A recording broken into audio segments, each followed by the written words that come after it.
नमस्कार दोस्तों, मैं हूं आपकी अपनी प्राची अधिकारी। ये खबर है राजस्थान से। भरतपुर राजस्थान जिले में कामा थाना इलाके में 13 वर्षीय नाबालिग बच्ची के साथ उसी के गांव के 3 युवकों ने गैंगरेप करने का सनसनीखेज मामला अंजाम दिया है। इस शर्मनाक वारदात का खुलासा सोमवार को तब हुआ जब नाबालिग लड़की गर्भवती हो गई और परिजनों को इसकी शिकायत लेकर थाने जाना पड़ा। पुलिस को दी गई शिकायत में बताया गया है कि 13 वर्षीय दलित बच्ची 3 माह से अधिक की गर्भवती हो गई है। परिजनों को इस बात का पता उस समय चला जब पेट में दर्द की शिकायत पर उसे अस्पताल लेकर पहुंचे। फिलहाल गैंगरेप के आरोपियों के खिलाफ मामला दर्ज कर लिया गया है, लेकिन उनकी धरपकड़ अभी भी बाकी है, यानी कि वो पुलिस की गिरफ्त से अभी भी बाहर हैं।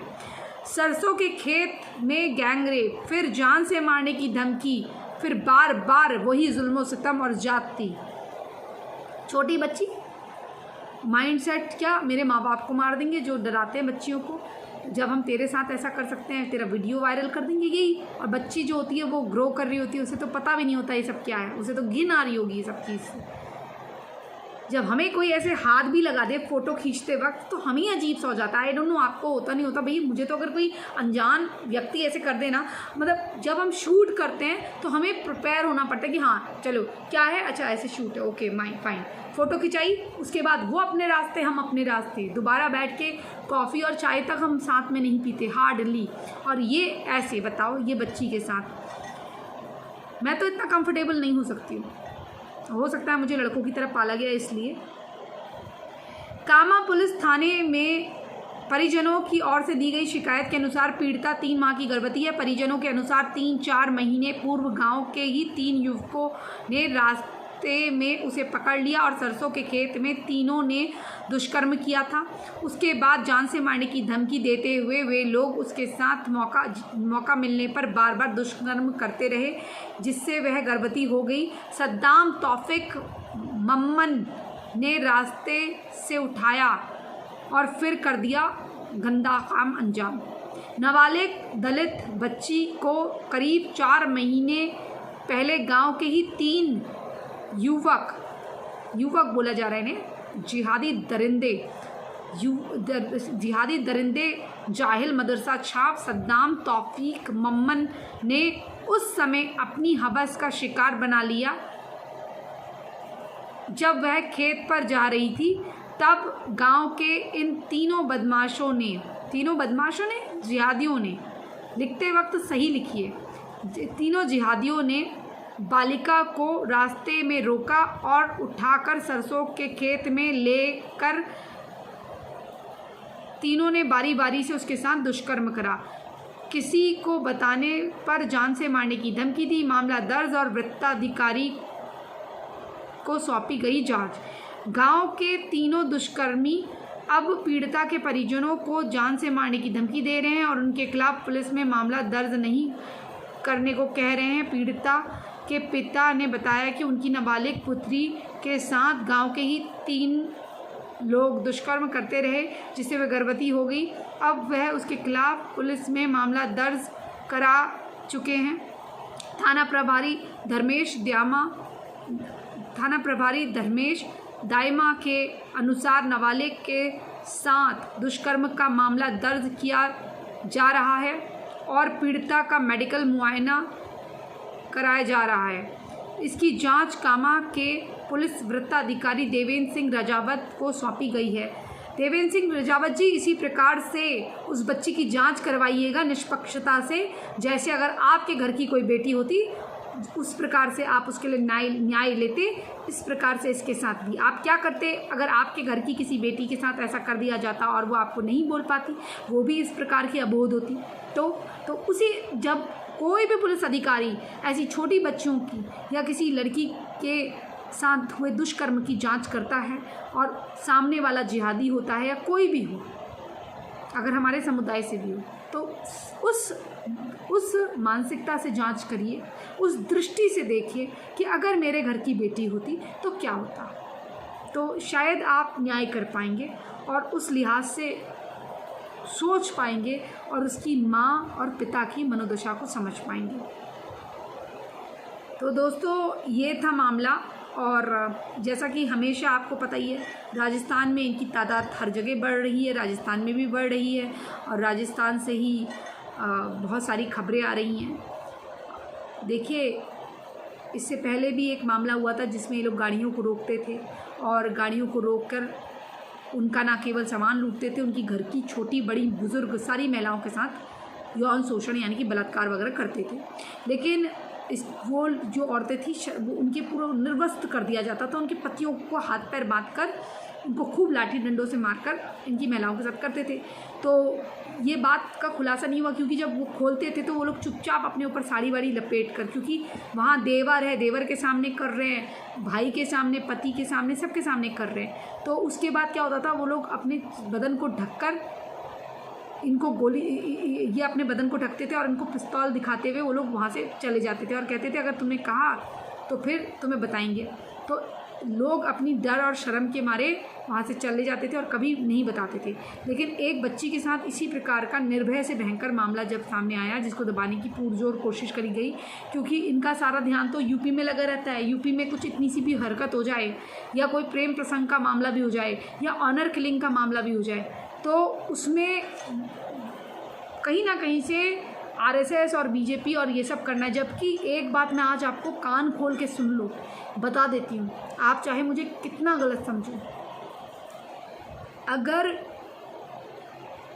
बीजेपी में किसी नेता ने अगर गलत करा है ना और उसकी जांच करी जा रही है, उसको पद से निकाला जाता है, उसे बाहर का रास्ता दिखाया जाता है।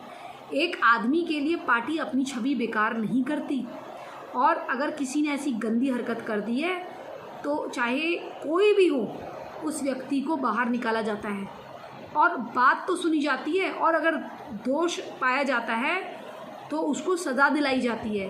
कांग्रेस और अन्य पार्टी की तरह उस पर लीपापोती नहीं करी जाती। मेरे घर का व्यक्ति अगर गलत करेगा तो मैं कहूँगी भाई तूने गलत करा है, पिताजी आपने गलत करा है, लेकिन हम उन संस्कारों में पले हुए हैं कि ऐसा हम करेंगे ही नहीं, और अगर हमसे कोई गलती होगी तो हम हाथ जोड़ के क्षमा मांगेंगे। इतना आदमी में खुद का बड़प्पन होना चाहिए। कोई क्षमा मांगने से छोटा नहीं हो जाता, और गलती को एक्सेप्ट करके उसमें सुधार लाने से गलत नहीं हो जाता। तो ये कांग्रेस और उसमें आदत नहीं है। हिंदुओं की अगर कोई हितैषी है तो ये पार्टियां हैं। हालांकि ये भी अपीजमेंट कर रही हैं और सबका साथ सबके विकास के चक्कर में बेड़ा गर्क हो रहा है। ये किसको सुधारने चले मुझे नहीं मालूम, लेकिन फिर भी और ये देश के साथ कम से कम गद्दारी तो नहीं करेंगे, समझे। ये मैं बस इतना कहना चाहती हूँ। इसलिए औरों पे यकीन मत करना। जब तक भारतीय जनता पार्टी का कोई ऑप्शन नहीं है हमारे पास, तब तक तो उसी को चुनो। और अभी योगी जी बहुत अच्छा काम कर रहे हैं, मोदी ठीक काम कर रहे हैं, अभी इनको मौका हमें देते रहना चाहिए।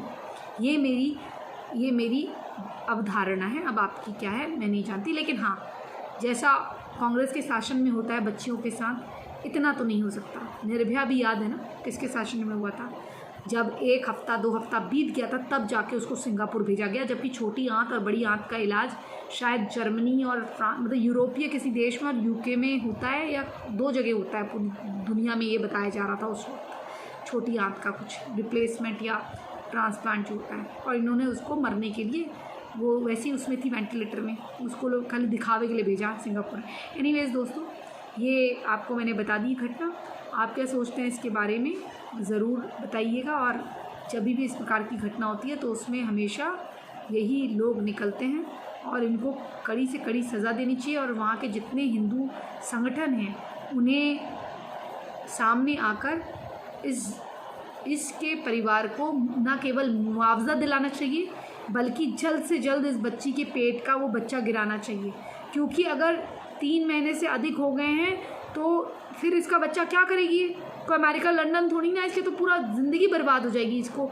इसको रिहैबिलिटेट करना चाहिए, इसके बच्चे को अच्छी सर्जरी करके कुछ ऐसा करना चाहिए कि वो पेट में ही पिघल जाए। और क्योंकि देखिए, बच्चा होना बहुत अच्छी बात है, लेकिन इसके लिए नहीं है, ये अभी इसकी उम्र और शरीर नहीं है।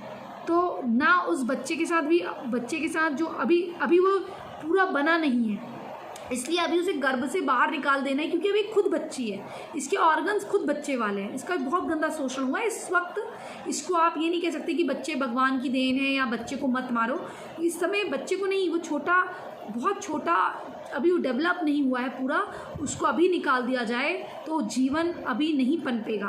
तो इसलिए प्लीज़ उसे बाहर निकाला जाए, फटाफट इसका गर्भाशय साफ़ करा जाए और कुछ ऐसी दवाइयाँ से दी जाए माइल्ड की इसका बाहर निकले आराम से और क्लीनिंग हो जाए इसकी, और इसको दोबारा से इसकी बॉडी को रीजेन्युएट, रिफ्रेश करके इसकी बॉडी को इसकी पढ़ाई लिखाई में मनोचिकित्सक और जो भी लोग होते हैं मनोवैज्ञानिक वगैरह, उनसे बात कराई जाए, इनकी मनोविशेषज्ञ वगैरह, उससे बात करा के इसे काउंसलिंग वगैरह देकर इसको दोबारा से इसका पुनः स्थापन करा जाए, इसको पढ़ाई लिखाई में डाला जाए, क्योंकि इसको उस माहौल में न रखा जाए। अब इसके माता पिता को भी थोड़ा कंपनसेशन दिया जाना चाहिए और उन लोगों से जो धमकियाँ आ रही हैं उनको कड़ी से कड़ी सज़ा देते हुए फांसी के तख्ते पे लटकाना चाहिए।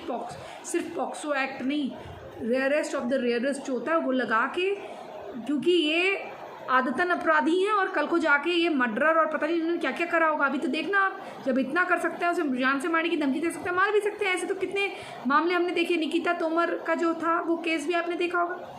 चलिए दोस्तों, आप क्या सोचते हैं इस मामले के बारे में, आप ज़रूर लिख के बताइएगा। और प्लीज़ हमारे चैनल को सब्सक्राइब नहीं किया तो चैनल सब्सक्राइब करिए और प्लीज़ अपनी बहू बहन बेटियों का ध्यान दीजिए, आस पड़ोस का ध्यान दीजिए, और जो भी राजस्थान वाले हैं प्लीज़ इनके वहाँ पहुँचिए।